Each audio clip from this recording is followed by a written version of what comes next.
Nakita mo naman, nasunog na, wala namang bahay. Kahit short tsaka brief, wala kaming natira kahit ano.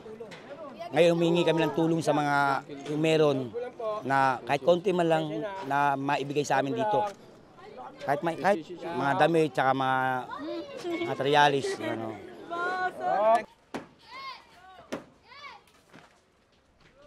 Ngayon kasi hindi pa namin alam. Katulad niya, ang hirap-hirap bumangon, lalo na pera kalaban mo dyan.